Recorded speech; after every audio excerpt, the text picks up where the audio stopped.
ছেলে দিছে আল্লাহ, আল্লাহকে শুকরিয়া দেয়। বাবা হওয়ার পর বুঝি যে বাবা হওয়ার ফিলিংসটা আসলে কত ডেপথ।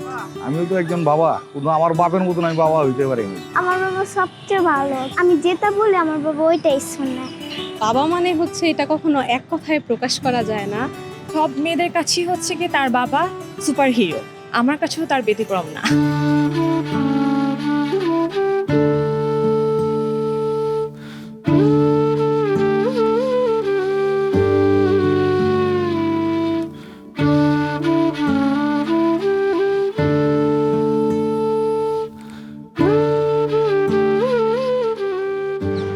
এক বাক্যে বাবা মানে নিশ্চিন্ত জীবন, বাবা মানে প্রশান্তি, বাবা মানে মাথার উপর একটা বট গাছ থাকা।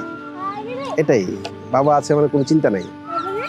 অনেস্টলি বলতে বাবা নাই মানে আসলে দুনিয়াটা অনেক কঠিন। এখন বুঝলাম আর কি, বাবা মা অনেক কষ্ট করছে আমাদের জন্য, আমরা তাদের জন্য কিছু করতে পারি না এখনো।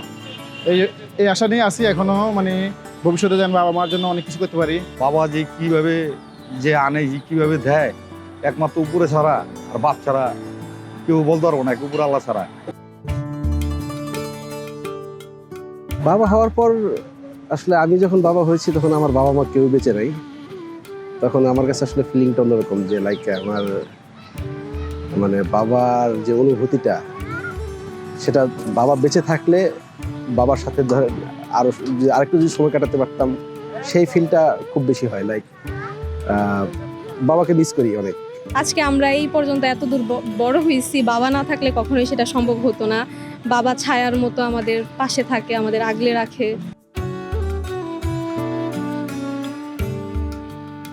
এই কথাটা আমিও বলতে পারি নাই কখনো বাবাকে আমি ভালোবাসি, বাট আমি ছোট থেকে এই জন্য প্র্যাকটিস করি। আমার ছেলেকে আমি প্রতিদিন বলি, বাবা আমি তোমাকে ভালোবাসি, এবং আমার ছেলেরাও আমাকে বলে যে বাবা আমিও তোমাকে অনেক ভালোবাসি।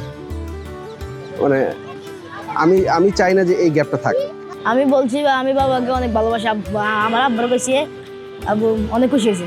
আমি আমার বাবাকে ছাড়া এক সেকেন্ডও ভাবতে পারি না। আমি বাবাকে ভালোবাসি।